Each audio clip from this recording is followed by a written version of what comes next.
right, thank you for staying with the Daybreak. State of the Nation discussion starts right now. Send in your views at Trevor Mbija at Citizen TV Kenya. Use the hashtag Daybreak. Just send in your views across all the subtopics that we talk about. There's quite a lot to talk about here. And my guest already with me in studio, Honorable Jared Okello, Member of Parliament for Nyando, Honorable Dan Manzo, Senator for Makueni, and FCPA Hesbon Nomolo. Thank you all for making time. And Honorable Richard Onyonka, Senator for Kisii, will not be joining us this morning. He sent in his apologies. He's a bit unwell. But let's start off with the front page of the Daily Nation here. Uproar over new alcohol rules, and NACADA policy detailing tough rules, including banning the sale of alcohol in supermarkets and consumption in restaurants due to furious reactions from industry players who warned implementation would ruin businesses, force government revenues to plummet, and occasion job losses. And FCPA Hesbon, is this true from an economist perspective, that if these regulations are enacted the way they are proposed, then government revenues will plummet, job losses will be there, and businesses will be ruined? I think definitely if that was the direction that the country takes, consumption of those products will definitely go down. Of course, from an NACADA point of view, they're looking at the overall effect of substance abuse, how to protect the young children from exposure to such. But I want to believe it's a proposal that still has to go through a process of public participation, and therefore it's at some point in time it will have to be balanced in a way that achieves the objective that NACADA is looking at, but also does not impair businesses and also add to the challenge that the country is already having. We have a very restless society. The stress levels are very high. So sometimes it's good to leave people some space to be able to just enjoy their life when they can, but let it be done responsibly. Yeah. Even though research shows that when you raise the minimum age for drinking, even from 18 to 21, you're almost 4 times likely to eliminate some element of abuse of substance or things like alcohol over a period of time. So probably we are following that direction, but we must be very, very careful how we come up with these regulations, because somebody has taken a loan to establish a business in that area, hoping that the regulatory environment will be stable. So there has to be some balance. Kind of a balance. Yeah. Okay. Honorable Okello, what are your thoughts on this? Should they go as is? Though NACADA says these are just proposals, but is this, where do you draw the line between the overall effect vis-a-vis business interests for the people? Well, firstly, good morning. Good morning, Kenya. And I'm glad to be back to the studio. Anything that has an effect of law must go through Parliament, because Parliament is the only organ, the only body mandated to legislate. Whether it is an act of Parliament, which will, in effect, be signed by the President, or a regulation, and that is why both houses have what we call the delegated legislation as a committee. So yes, there are proposals, but again, you can ask yourselves, if state agencies are given powers to make their own laws, and they have such kinds of proposals and be made into law without being subjected to public participation and coming through Parliament, then you can imagine where we can be as a country. And therefore, we also have laws that govern how legislation should happen. Some of them are very tough, and they have really created a fury within the public glare.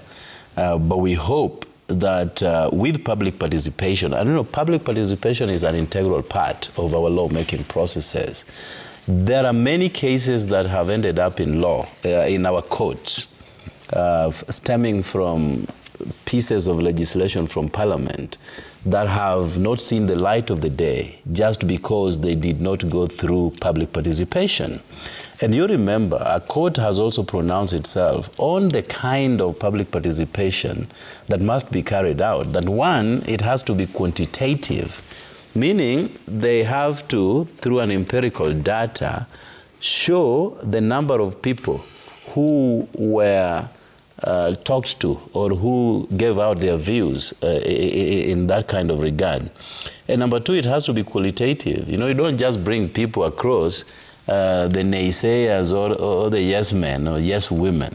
It has to be qualitative, that the engagement that the process went through has to indicate that it was worth that kind of legislation. Okay. So yes, but again, it takes me back to when laws came that Kenyans were not allowed to smoke anywhere. You know, it was banned, and that is why right now you may think that Kenyans stopped smoking. They are still smoking, but in designated areas, or you do it in your own home. That did not kill BAT, for instance, and any other company that makes, cigarettes. So these rules are only meant to protect the public. Because again, we have been confronting as a nation with a lot of alcoholism. Okay. And you talked about the stress levels. So those stresses, people end up getting into alcohol, to, at least soothe their feelings. Okay. We have seen mushrooming of rehabilitation centers across the country just because of this kind of problem. So NACADA is trying to address a societal problem, not necessarily cutting back on businesses, because people who drink will still find a way of drinking, but you don't want to make it so available and lower the age upon which somebody can start drinking. Okay. And that is why it has been up to 21, and then from 21, only 25 and above can be able to advertise. Okay. So I think we are on the right track. We're on the right track. Manzo, is the government shooting itself in the foot here, or is it addressing a societal problem that needs to be addressed? Well, what's most important, Trevor, is that, the government should be concentrating on the quality of alcohol, because alcohol is taken all over the world and very much controlled, and more important of societal's self-control. What you have in Kenya is where individuals, now like those allowed to consume alcohol, do it excessively, even round the clock, and even go, and abuse their bodies and eventually end up sick. So first, most important thing, the biggest problem in Kenya is a poisonous alcohol. I think that's what government should first be dealing with, to make sure that we eliminate all the manufacturing of poisonous alcohol. We have seen alcohol which make people lose their eyes and that sort of thing. And again, when it comes to making a law, you can see this is NACADA policy. You see, this is not the first time our government has talked about government policies which they implement without coming to, to Parliament. And a government policy should actually be in a sessional paper. You cannot make your own policy, pass it at cabinet, and it ends there. It must come to the House, and if there are regulations, they must fall under the Statutory Instruments Act, and they have their own procedure. So you cannot make this sort of thing without consulting the industry. You must first consult the industries, do sufficient public participation, and Kenyans will come up with a way of making sure that the businessman is safe, the quality of alcohol is good, and the age limits are applied accordingly. That particular law is not applied selectively. You find you pass laws like this, then you are allowing, clubs and alcohol dens owned by highly connected people, and we know quite a number of them own these places, and people in government, or people very senior in government. Then you find you have a set of rules favoring, a certain class of people and vanquishing people you don't like. So the whole question of alcohol consumption and control and alcohol abuse is a huge thing. It must involve the society at large, and the more important is the self-discipline of an individual. So the approach the government has taken has really shot itself in the foot. It has there are businesses. You can see so many people are hired by these companies. They say 1.3 million. Jobs. So if 1.3 million people lose their jobs, I think that the demonstrations will be more on the streets, because you are keeping as many young people as possible, exposed. And I think the current government has completely failed in planning, the future of Kenyans. And the most important thing is to respect the Constitution, respect human dignity, and respect, human rights. Then from there now, you make laws which make sure that the society is safe. But not just to make a law haphazardly. To destroy businesses, yet you want to collect taxes and build a nation. Trevor, if you allow me, I think it has to be clear that we are not at the implementation stage yet. They're just proposals. Yeah, they're proposals. But, the ways it has been put here, or the way people would interpret it, is like this is something that has already taken shape. So the industry players will have to come on board and be listened to, both during public participation and even in Parliament. Certain times people advance their suggestions, like, for instance, what you saw in the last year's finance bill, that over 1,000 people brought in submissions by way of memoranda and personal presentations, but all were trashed. So this is something that has, invited public fury and cannot be left unattended. So I think it is important to let the country know that it is just a proposal that the government has come up with.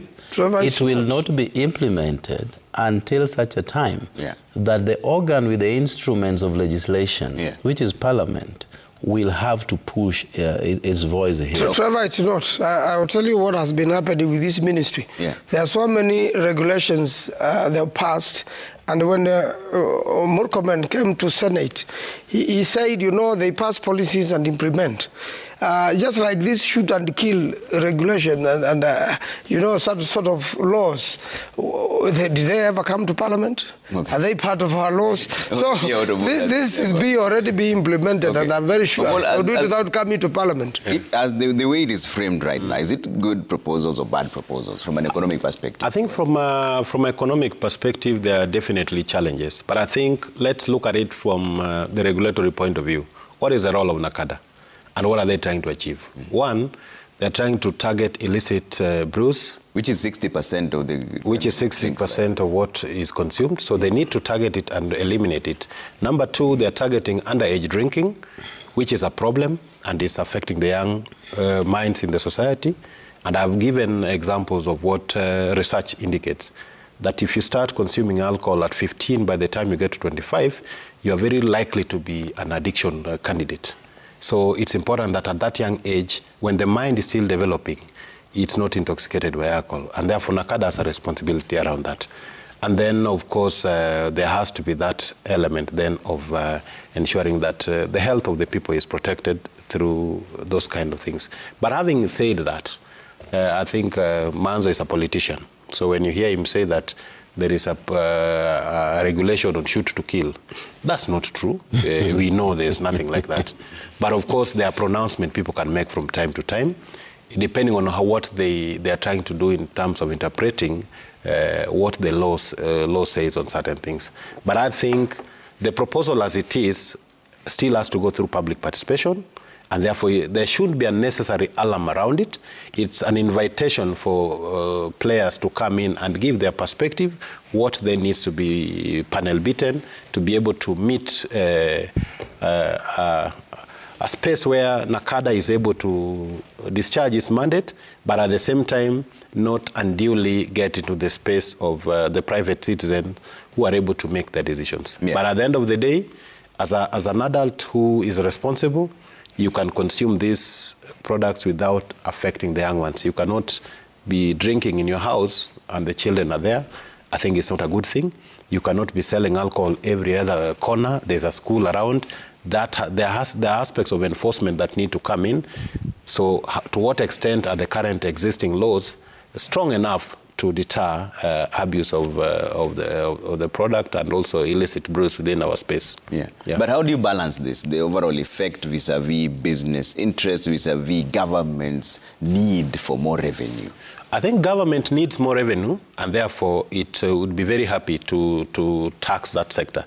But again, that revenue also comes with a problem, because if you get that revenue and then you are also having a burden in the healthcare sector where you have people who are either having chronic conditions that are related to abuse of the same product. That's why we have what we call sin tax. You tax it so heavily so that the government has the resources to be able to rehabilitate the few who may abuse the commodity and also discourage that kind of consumption. But at the same time, the person who is doing business in the sector has made projections and gone to a bank and borrowed money and said, this is what I want to set up as a business. That's why the laws in a country must be very predictable so that it also don't destroy livelihoods. If it is a legal business, let us not create unnecessary barriers around them, but at the same time, let us also appreciate what this does in the society. And we were given an example. During COVID, we were not able to go out into these social joints. And they say the level of communicable diseases that went down, even the ordinary homa, was massive. We stopped shaking hands. So there are certain things we learn from some of these things. So you can imagine how many people check into hospitals every other day. They may not necessarily checking into hospital because they are drunk. Probably somebody, once you're high, you are exposed to a very cold environment, but you don't even realize because so many senses within your body are impaired. By the time you realize tomorrow, you are a pneumonia candidate in hospital. Those are health costs that can be avoided. That is why it is important that responsible use of these products be promoted. All right. There's something that Manzo said, that these are not just proposals. From where he sits, these are things that have already been discussed and it will come as is. But at the end of the day, this will still end up at your desks as members of parliament. Is it true what Manzo is alluding, that the directive will come from either State House or state agencies and you will toe the line? Well, I don't think he said that. That's what I said. Yeah, that's it. It's just that's what he said. Yes. Okay, then he's utterly wrong, as always. First things first. I was listening very keenly for Honorable Manzo to tell us what pronouncement by this particular cabinet secretary, Kipchumba Murkomen, did allude to and got the force of law. He did not mention any. Security laws. Yeah, he only talked about shoot to kill, which is propaganda. Okay, and that has been castigated across board. It was just a pronouncement. And pronouncements are never policies. The president comes up with roadside declarations that just die at that level. We have cabinet and the cabinet memo, that will ensue that the Attorney General would always midwife into some piece of legislation. So there's usually a process. And therefore, this is a proposal that will be subjected to public scrutiny. Okay. Having done so, it will come to us in two fronts. It can either be a bill, and I don't see it going that direction because it is a regulatory issue. It will come to me where I sit as a member of delegated legislation. So this will still come to us as Parliament. We will have to see whether there was adequate public participation, whether the industry players were given adequate time to present their views over this. So we will be seized of this matter as and when it will be brought before us. But I can assure the country that this is something that will never be implemented until everybody is heard. Okay. And if there are certain punitive measures enshrined into this, they will have to be discarded at the parliamentary level. But again, I like what my brother, well, he will be honorable one day, Hesbon Omolo has alluded to, that there usually a balance. The government would want to get its taxes, and that is why it is called sin tax, because cigarette, alcohol, and other beverages can be taxed as much as you want to create some semblance of balance. But you're not going to, as a government, only rally behind your interest on taxation at the behest of people's health.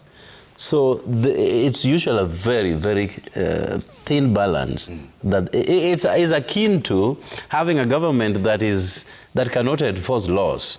Then it is called a lame duck government. But again, if it is too tough that it enforces them immediately, then it is called tyrannical. So getting that balance is what is happening here. Okay. But I think the interest of the country comes first, ahead of any other vain consideration or ahead of any interest that the government would have to mop up taxes. All right, let's close that topic. But as you close, unfortunately, Trevor, you know, nowadays laws leave State House, come to Parliament, and go back the way they left State House. And this is likely to happen. Parliament is merely a rubber stamp in lawmaking, so this is very much likely to happen. What will save this situation is eventually people will go to court and get these laws quashed or balanced in court. Because Cabinet did approve this proposal. Yes, if Cabinet has approved it, it will definitely come to the House and go back to State House the way it left State House. So the biggest hope for the industry is to go to, there's not much faith in the House. Because of tyranny of numbers and all that. It will be rallied and it will go through. Just like the finance bill and other things. The best place is the courts. This will be able to be balanced by the courts. Okay. Trevor, I'm smiling, Trevor, because I think what Mheshimiwa is alluding to, of course, in instances where we've seen the the finance bill, there has been that push from the executive, and of course there has been pushback by the citizenry. But again, just yesterday, there were bills that were signed into law. I remember those bills were passed by Parliament.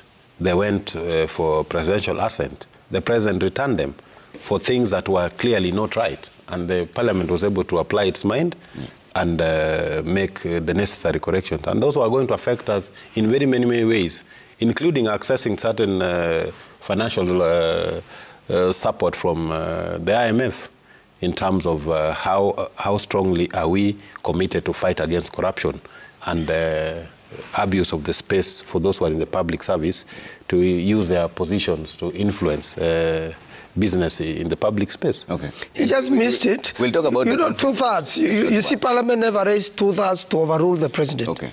That didn't happen, so nothing changed. Okay, so we're going to talk about that in just a bit. When we come back, we will close this conversation on the NACADA proposals. Now we come back and talk about the handout issues here and the empowerment drives, and also the conflict of interest bill that has been signed into law. Will it stop corruption? That's a conversation we're going to talk about in just a short while. Keep your views coming at Trevor Mbija at Citizen TV Kenya. Use the hashtag Daybreak. My guests are still with me. See you in a bit.